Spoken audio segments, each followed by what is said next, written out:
Want help to grow your business? Download BRiN, the world's first business advisor in your pocket. To find out more, visit BRiN.ai or search the App Store today.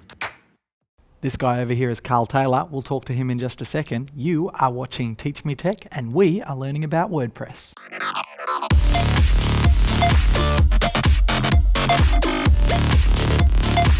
Hi everyone, welcome to another episode of Teach Me Tech. This one is a very special one, but the show of going through puberty, the show Teach Me Tech is all about taking new and complex ideas and tools online. We break them down, we learn them, and then we show you how you can implement it into your business. That's why I've got this guy called Carl Taylor from Automation Agency is going to help us with WordPress. Carl, how you doing? I'm very good.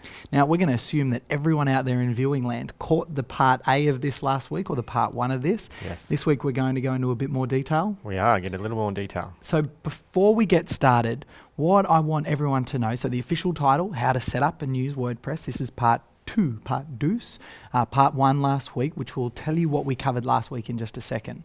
But there's two quick things before we get started. The first is I want you to follow along at home. If you've got a second screen, like a laptop or a tablet, you can actually go through this process with it. Exactly. So why don't you do that? Grab out your laptop, grab out your tablet, whatever it might be, follow along at home. These sessions are highly practical. And the other thing is ask and share. Grab your favorite social network, whether it's Instagram, Facebook, Twitter, even Google+. We clearly don't discriminate with Google+, and use the hashtag teach me tech. Carl finds love. Hashtag teach me tech, and get involved in the conversation. Ask questions. We'll attempt to answer as many hashtags as we possibly can. And along with that, we've also got the broader Business Blueprint community helping each other. So we want you to get involved in that conversation. So let's take a look at what we're going to cover today. Let's do it. Okay, the first thing we are going to look at is a quick recap of why many use and recommend WordPress. What are WordPress plugins and why are they so awesome? We kind of mentioned plugins last week, so we better explain. A quick list of recommended plugins and how to find them. How to install plugins on your WordPress website. How to update plugins and why it's so important. What is the difference between a page and a post? How to add a page and a post to your WordPress website. How to easily add images, videos, and links to any web page. And finally, where to go if you need extra help to make your website a success. So let's get started. Carl Taylor, are you strapped in? I am now. Seatbelt on? Yep. Brace positions? Yep. Okay, excellent. Safety demonstration? Anyway, whatever. Let's get going. Okay, let's get started. Let's have a look at a quick recap of why many use and recommend WordPress. So for people that didn't see part one last week, what did we miss out on? I think the big thing was really the community of developers and add-ons and plugins, which we're going to talk about this episode. That was a big reason that it's just an open source free platform with a huge community of support and developers. So WordPress is where we can the platform that we can use to build a website. Yeah, it's the content management system. It's the engine that drives. If you think of a car, it's the engine that drives the car. So basically last week we looked at getting a domain name, sorting out hosting, and then we installed WordPress, we put a theme on, and I believe during the week you also did a little bit of work, but just a little bit, 10 minutes of extra work, to be honest. Okay, should we go onto the website and you can show us what you got up to through the week? Sure. So what we did here is we're back on the site. What I've done is in the previous episode we changed the home page to be a page. Well, I've actually changed it back to being a post here. I built out a bigger navigation, so now we've got the home, the shop by, which has a drop down menu, the extra resources, etc. There's also a navigation up here. This is for this particular theme, the top menu. So we added in the why kids sun shirts, the blog, wholesale info, and my account as well. And you literally did this the same way that we showed everyone last week. Exactly the same way. It was just going into appearances, going to menus, setting up those menus, really simple as you guys saw in last week's episode. Fantastic. So let's move on. We mentioned last week that with this particular theme, there were specific plugins that it uses. And we said, you need to add plugins. And we threw around this term plugins. And I saw on the hashtag Teach Me Tech through the week that someone mentioned, they said, okay, so what's a plugin? You guys are jumping ahead. Okay, we should catch up on that. So what is a WordPress plugin? Yeah, so I like to think of plugins being very similar to the apps that we install on our smartphones. If you think of your smartphone being the WordPress website, you can install different apps to meet your needs. You might need a note-taking app on your phone, so you find an app. There are free ones, there are paid ones, and you install it, and then now you have that functionality on your phone. And your WordPress site's exactly the same way, but they just call them plugins. There are free plugins, there are what are called premium or paid plugins.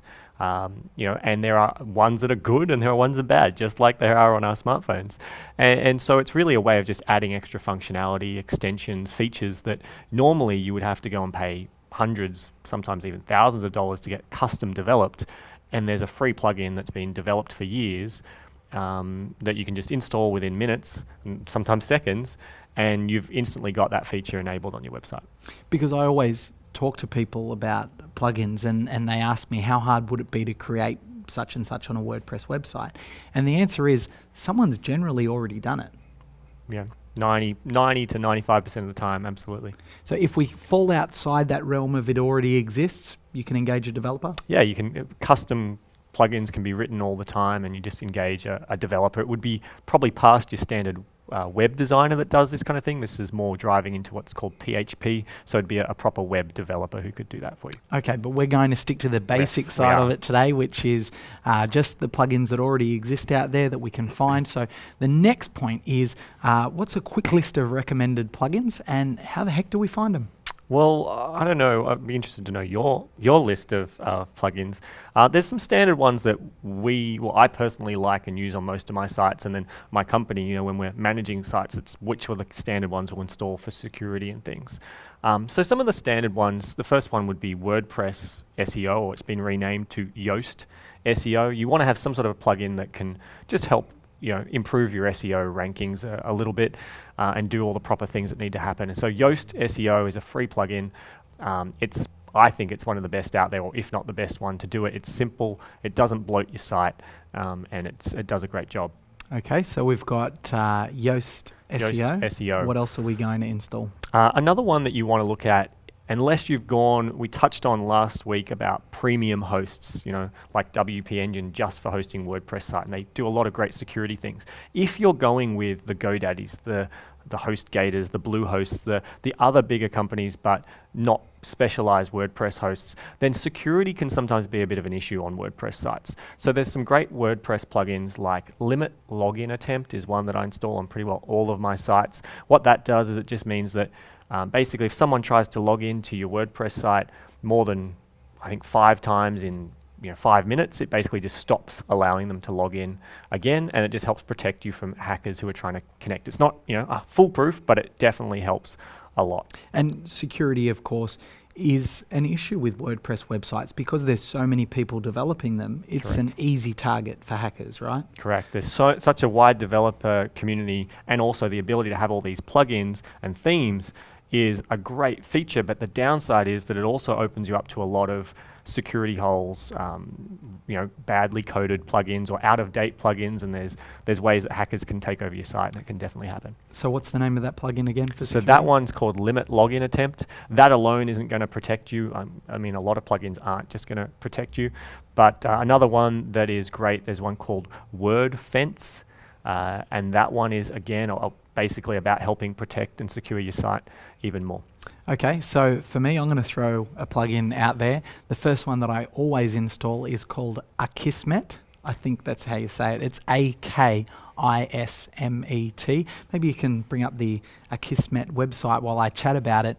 And what I love about Akismet is the fact that it takes the spam comments away from your website. It does a great job of spam filtering, and in fact, if we go to the web page now, you can actually see there's the website. Now, it's free for a single personal website. For a personal website, it's free. Yep. But then you can actually buy Akismet for different packages that you can. It will probably not read there because it's quite small text, but starting at $5 a month, that's a great price for something which everyone hates, which is spam comments. So that's where I always start. And I noticed that some of my other favorite plugins were already listed on the Kids Sunshirts website as plugins that were required to make the theme work properly. Yeah. Absolutely. Okay, so let's go to that one now, because let's be honest. We could have an exhaustive list of our favorite plugins, because there is a plugin pretty much for everything. And actually, we'll get onto how to find them in a second. But here on the dashboard, what are the plugins that this theme requires to or recommends to be used? Yeah, so this, if you guys remember from last week's episode, the premium theme that we purchased had some specific requirements. As you see here, it says this theme requires the following plugin: Visual Composer. Now, Visual Composer is a plugin that allows you to build out a page in a very visual way, as it kind of makes sense, right? So it's what we call a page builder in the industry, that you can build a page in a very visual kind of drag and drop, click and add feature way without needing to know code. Some of the other plugins they recommend here is WooCommerce, which is an e-commerce platform. And then there's a plugin that relates to WooCommerce, so it extends that further. Another one here is Contact Form 7. Personally, I prefer Gravity Forms. That's something that I think gives a lot more flexibility.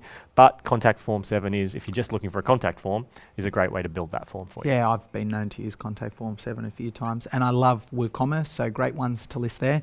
So how do we find them? Yeah, great question. So if we jump back in here to our WordPress website, all of it can be found just like you would the App Store on your phone. You're going to come down to the plugins, and we simply click on this Add New. And it's like themes, right? Because there's already... To continue enjoying this presentation, download BRiN, the world's first business advisor in your pocket. To find out more, visit BRiN.ai or search the App Store today.